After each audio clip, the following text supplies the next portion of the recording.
Get your money for nothing and your chicks for free. Get your money for nothing and your chicks for free. We used to play that song, I Want My MTV. We played that album over and over and over again. And we debated the words to that song. Get your money for nothing and your checks for free. Those are the kind that's when our debates were fun and funny, and they were.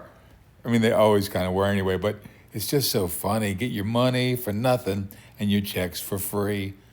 Get your money for nothing and your chicks for free. I don't know which of us thought it was what between Tess and I. All I know is it was 1986. We had a brand new Honda, blue Honda Accord. We were so proud to have that car. And we would drive to the beach because I got the 2-week vacation from Sears, and that was a blessing, and that's the way it was. And Linda would come down and visit and stay with us for 2 weeks. No, it was a week. I'm sorry. It was only a week. But, who cares? The point is, she would come down and stay with us, and it was just heaven on earth. And, it's a weird thing how bad things lead to good things, or, lemonade out of lemons. I don't know how many cliches there are to cover that. But Linda was going through a very tough time. And I don't need to go into the detail. Well, maybe I do. She was going through a separation, because there's another story to go with this. And she was going through a separation, and I know that has to be very, very, very, very difficult.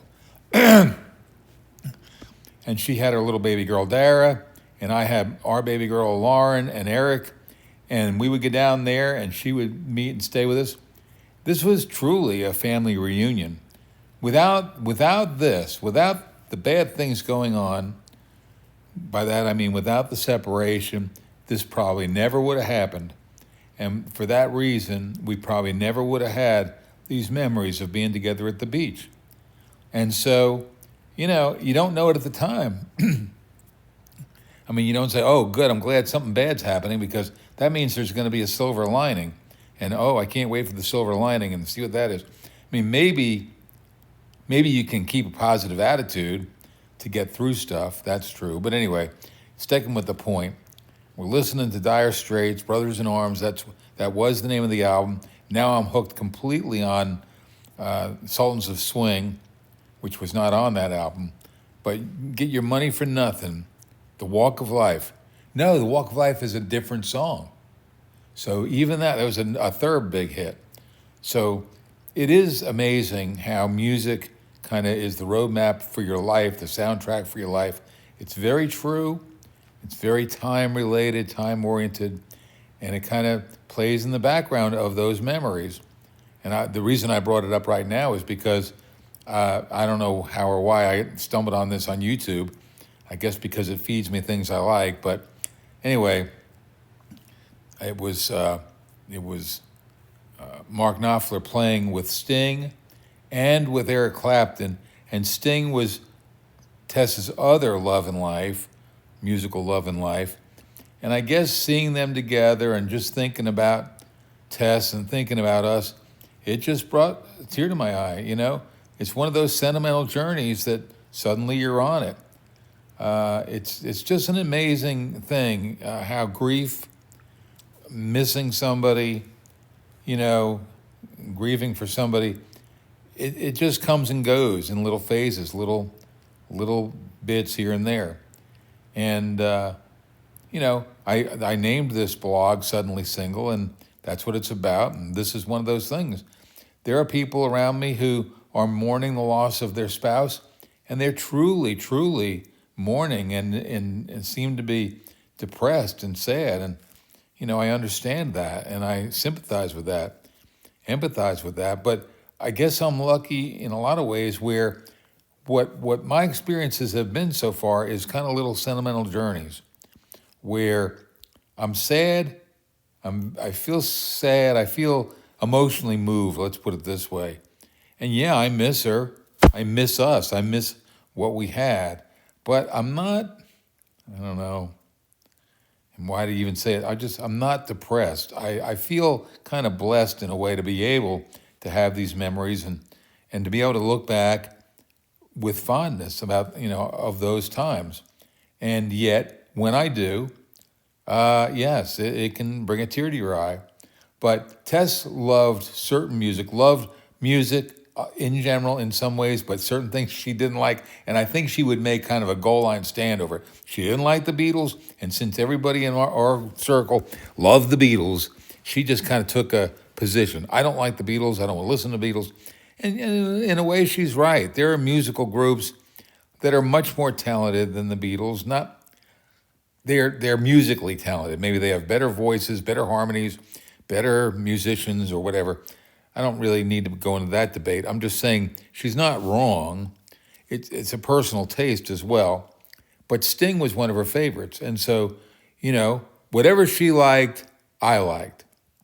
That was my mantra. That's how it worked. Whatever she liked, I liked, and I would try to get it for her and, be that, for her, whether it was the album itself, which in those days, when we first started, they were record albums. Then they graduated, then we got tapes.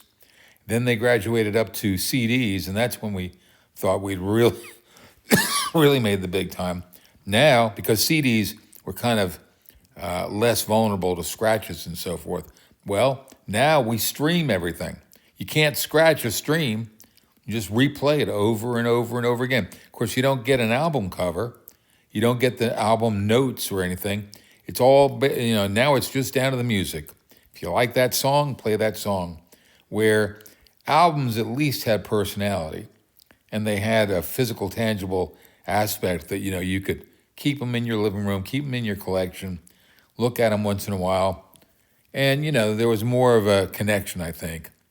But that's just old-time nostalgia, I guess, talking. But anyway, like I said, memories of Tess, things we did together, having our little vacations, that picture that I found of me carrying Lauren down to the ocean when she was scared of the water. She was so afraid. And I just, calmed her down. I didn't want to just give in to it, but I wasn't going to force it, throw her into the pool, and, hey, you'll learn how to swim. No, not that. Excuse me, I just got over this deathly ill virus. But anyway, we were able to take these little vacations, and it was just heaven on earth. It was wonderful. And whether it's money for nothing and your chicks for free or your checks for free, in the long run, I don't know. I could look it up right now, but I think the debate is more fun. Somehow the debate and the being curious about the words and arguing over them or whatever, hearing it one way and you hear it another way, I don't know.